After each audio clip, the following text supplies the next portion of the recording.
Ako po si Staff Sergeant Marquez Ngumbay, 894921, Armored Philippine Army. Nung Marawi Siege, ako po yung na-designate na armor vehicle gunner ng Commando B-150 Kabadbaran.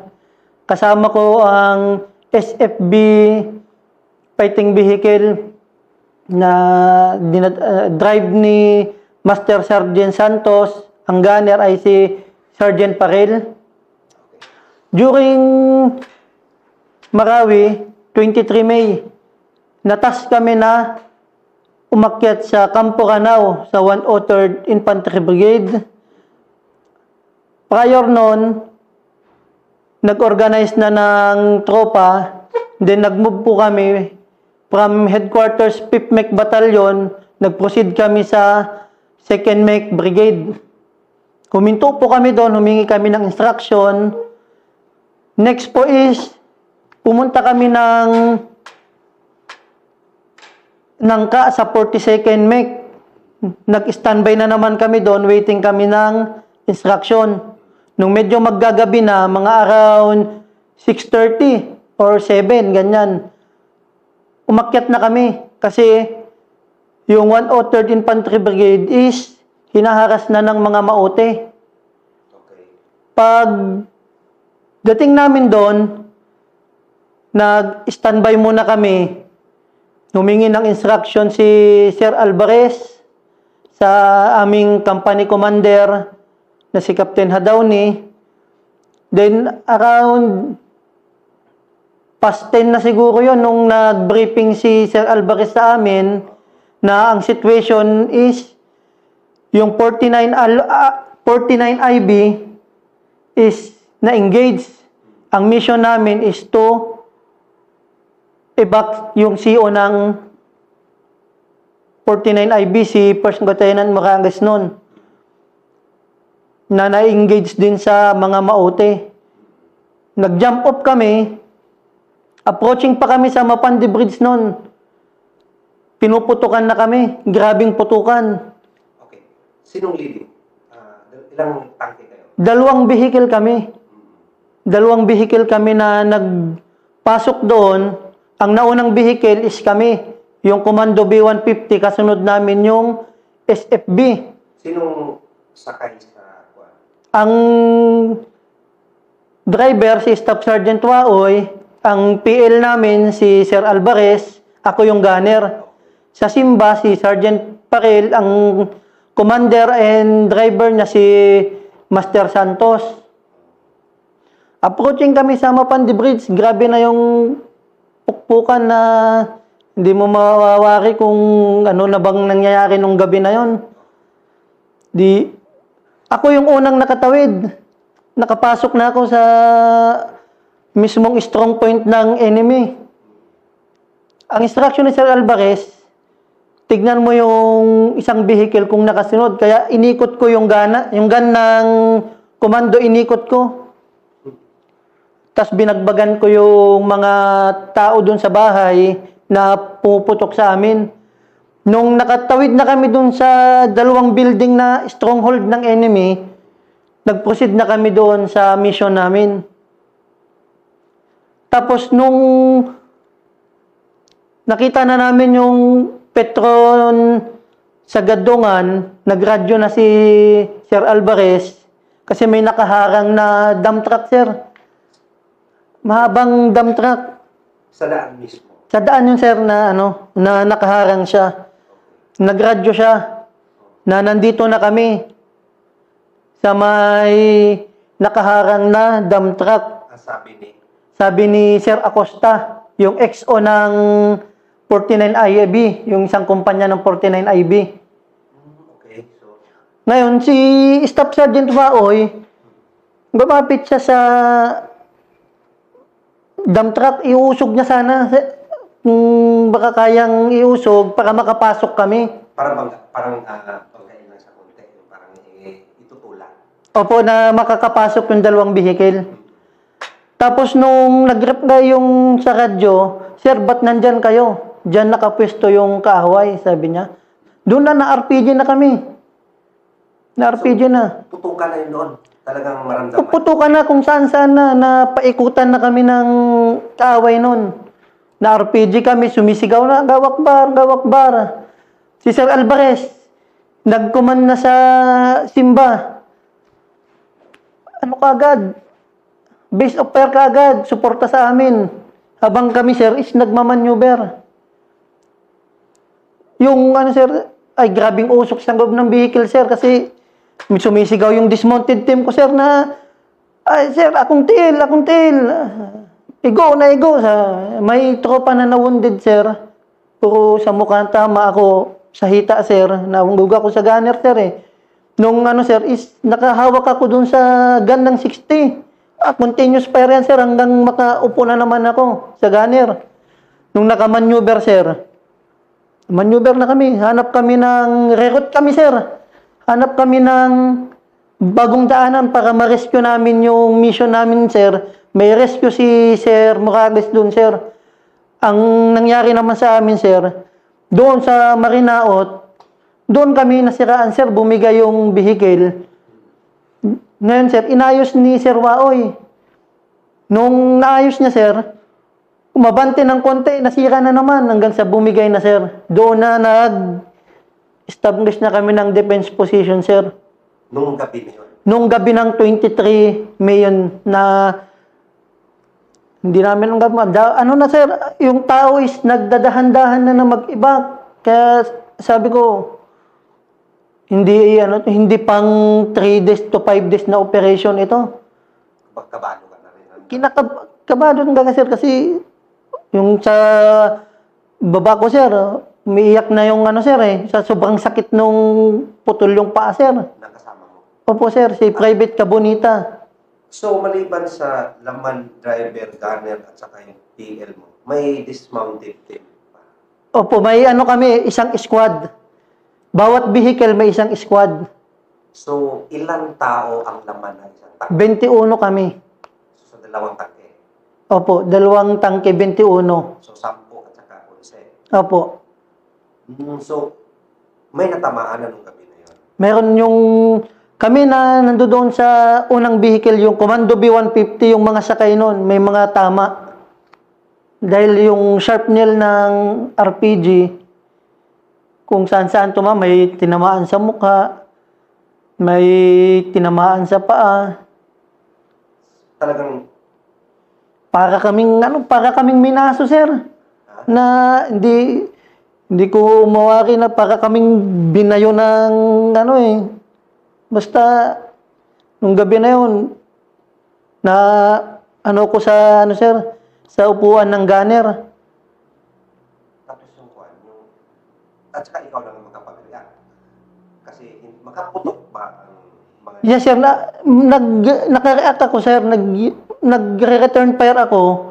Tapos yung dismounted ko, sir, sa gunport yung bukasan sa vehicle, sir, Bumibira. doon nag-support ng fire, sir, sa mga kaaway. Tapos yung SFB is base of fire din siya, nakasuporta sa amin hanggang makamaneuver kami.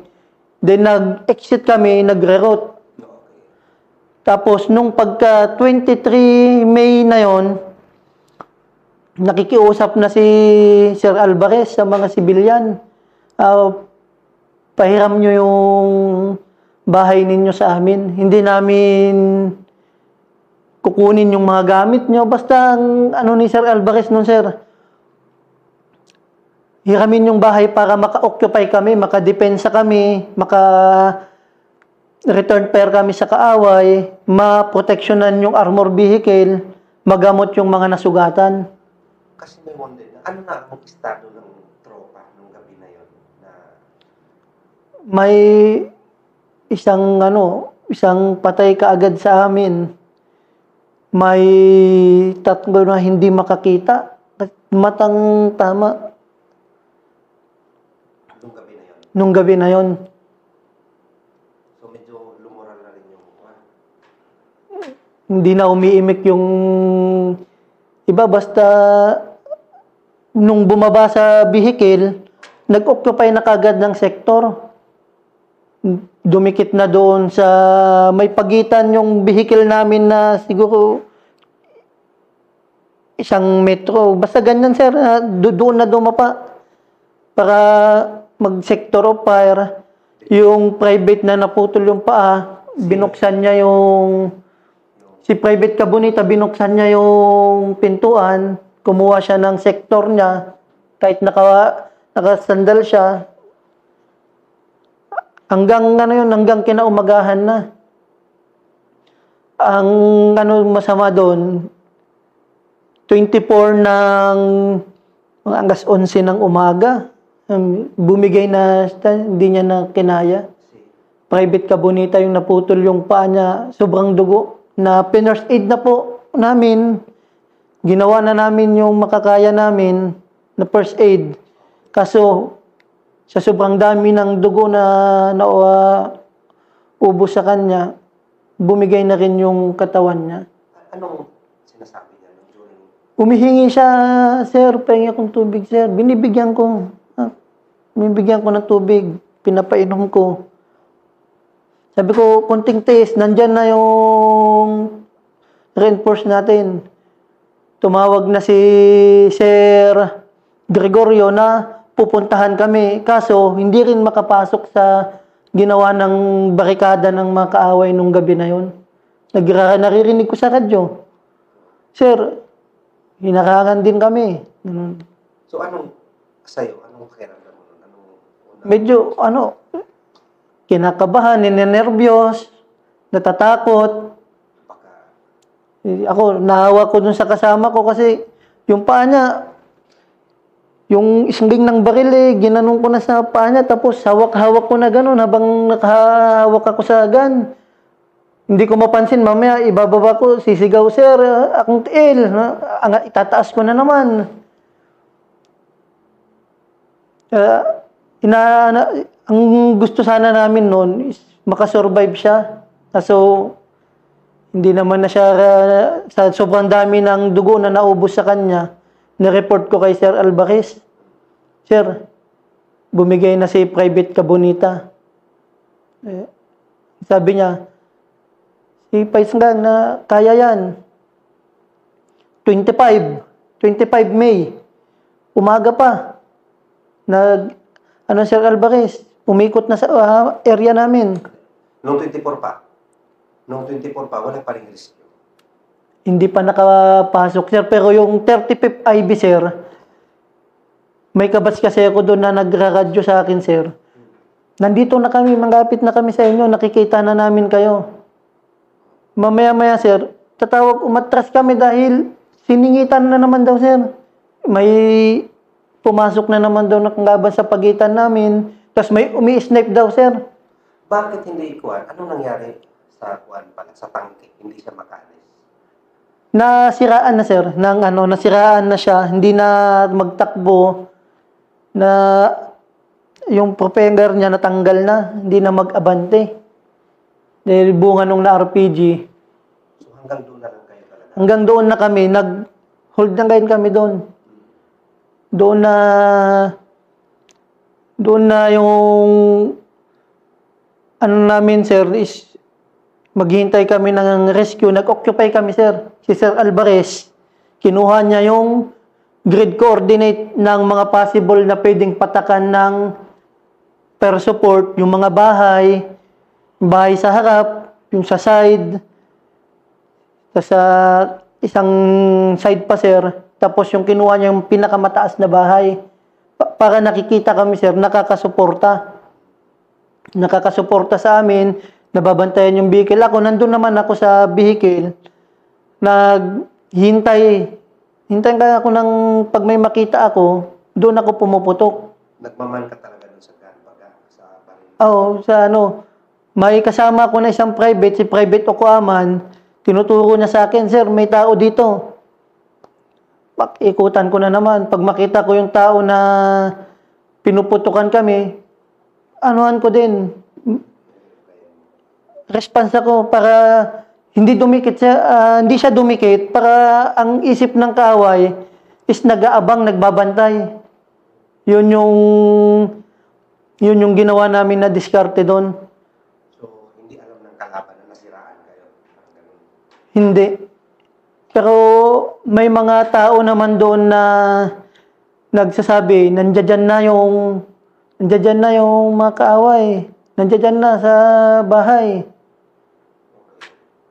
Nung 24 na yun, kasagsagan na ng evacuation ng mga civilian.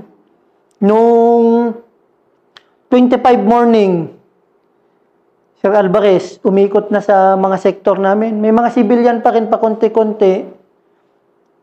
Kine-check niya kami kung okay ba kami. Kamusta kayo dyan? Ginawa niya, kinuha naman niya yung mga grid coordinate. Okay naman kami, sir. So, kayo, kumusta kayo nung time na yun na may namatay na? Yung totoo, yung kuwan talaga ninyo sa damdamin niyo? Sir, siyempre, normal na matakot tayo eh. Normal na matakot, kabahan. Pero, ang sa akin, sabi ko, kung mamamatay tayo, dapat kahapon pa, sa unang bugso, doon na, sana namatay na sana tayo. Pero sinasabi ko dun sa kasama ko, sabi ko, buddy, buhay tayo kasi kung mamamatay tayo, dapat kahapon pa. Yes, sir. Yes, sir. Response niya, yes, sir. Si Private Okuaman, yes, sir. Kasi bakit anong napansin mo sa kanya? Mahinahon siya. Mahinahon siya. Yun nung doon ko na subukan yung go without script or food. Sabi na, hindi kami kumakain. Wala kaming pagkain. Wala kayong pagkain. Kaming pagkain kasi may baon kaming pagkain kaso na RPG. Hindi, wala kaming pagkain kahit tubig. Sa tumatawa nga yung private noon, ginawa ko, pag iihi ako, iniipon ko na yung sabi ko, pag naubos na yung tubig na yan, ito na yung isusunod ko na inumin. Nung 25 ng umaga, Sir Alvarez, sabi niya, okay kayo dyan? Okay, sir. May napansin siya na isang tao na kuha ng bigas kasi yung isang bahay na inoccupy ng tropa, pakang imbakan siya ng pagkain. Kuha ng bigas. Sabi ni Sir Alvarez, huwag nyo nang papasukin yung tao na yan. Pinaagis na namin, hindi na namin pinapasok. Sabi ni Sir Alvarez sa akin noon, Bay, ingat kayo rito, sabi niya. Yes, sir. Sabay, occupy na siya doon sa mga bahay na inoccupy nung squad leader namin, pati siya. Saktong-sakto na pagkasara ng pintuan ng gate, nag-umpisa ang maghapon na bakbakan kung saan-saan kaya ganyan putok. Meron sa kanan, meron sa likod, meron sa mangga, meron doon sa Sangik. Hindi ko na kung saan, meron doon sa bahay, meron sa bintana. Basta ang ginagawa ko, pumuputok ako pag kung saan ko makita. Doon ako pumuputok, response. Tapos hindi ko yung tinuturo sa amin dito sa armor, yung discipline sa ammunition, hindi yung trigger happy. Basta pag kung saan yung may putok, response, ikot sa kanan, ikot sa kagawa. Na-survive namin yung 25 na maghapon na yon. Tapos, nung 25 din na yon, hapon na, sumisigaw yung private na nasa kagawa ko na bahay. Si Private Kabanayan, sumisigaw, Sir, yung gunner ng Simba, patay na, sabi niya. Si Sergeant Paril. Ginawa ko, lumipat ako ng vehicle. Tumawid ka. Grabing putok. Maneuver ako papunta sa isang vehicle. Nakita ko yung gunner nandoon sa nakaganon na. Patay na, sabi ko. Pagpasok ko doon, kita ko si Master Santos. May hawak siya na ammo box. Pero may tama sa dibdib. Dito banda. Dito. Hanggat ako pag ano ko ba, pag pasok ko, sir, ako to, sabi ko, hindi na. Ginaganon ko. Pagtingin ko, may tama sa dibdib. Ginawa ko, kinumbat ko yung vehicle. Inano mo? Kinumbat ko yung vehicle, sir, para hindi mabuksan. Combat lock mo? Oo, sir. Inano ko yan. Ako na nag-occupy sa gun ng Simba. Hindi. Kasi yung gunner patay na. Patay na. So, ikaw na yung nag-take over. Patay na according doon sa nakakita na nasa bahay. Kasi siya yung sumigaw sa akin. Sir, yung gunner ng Simba patay na. Hindi kaya tumakbo ako doon. Kasi nandoon sa sektor niya yung ano yung parang gravity ng atake ng kaaway sa amin. Yung focus nila. Di ako, ginawa ko, nag-observe na naman ako. Habang nag-observe ako, kinukuha ko yung mga ammo box. Pinagdudugtong-tugtong ko yung ammo para, kasi nag-iisa na ako Yung dalawa, yung gunner na sinabing patay na nga. Nandun sa labas na, nasa kalsada, gano'n na sa kalsada. Yung isa, yung commander, is may tama sa dibdib, patay na rin. Si Master Santos. Pero hindi na siya nakapagsalita nung dumaan. Hindi na, kasi nakaganyan siya May hawak siya na ammo box, tapos yung baril niya na R4, may tama siya rito sa dibdib. Pag gano ko doon, ano ba yan? Sabi ko, tatlo na yung patay. Na-report ko kay Sir Alvarez, sir. Patay na si Master Santos. Patay na rin si Paril. Nung mag-aagaw din na yung may sa bukasan sa gunport ng vehicle, merong tumutok-tok. Kinakabahan ako kasi sabi ko po, na-overrun na yata kami Kinuha ko yung R4 ni Master Santos, tinutok ko. Pero inobserbahan ko. Kasi alam niya kung anong gagawin niya Pag bukas niya, pinasok niya yung kamay niya. Alam niya kung paano bubuksan yung armor vehicle. Nung pagbukas niya ng pinto, nakita ko si Sergeant Paril. May tama na sa dibdib. Yung sinabing patay na driver, nabuhay.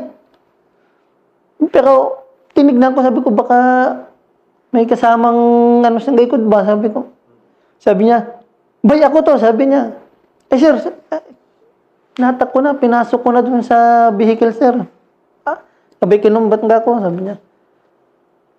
Ang sabi niya sa akin, nagmalfunction yung gun ng Simba. Kaya, yun yung inayos ko, binaba ko. Binaba ko yung, ako nagbaba ng 50, kabigat. Kahit masikip sa armor vehicle, binaba ko yan. Tinanggal ko yung baril, pinanggitan ko ng bagong baril niya. Tapos yung gun, pinanggitan ko ng R4 muna. Para habang ginagawa, may pang-putok-putok muna. Pang-disturb mo lang. Nung maayos namin, binanggay ko na sa mount niya. Nung maayos ko na siya, return pair muna ako. Pak. Sabay na-report ko kay Sir Alvarez, sir. Buhay si Sergeant Paril. Naayos na yung gun ng 50, yung SFB. Paano nabuhay?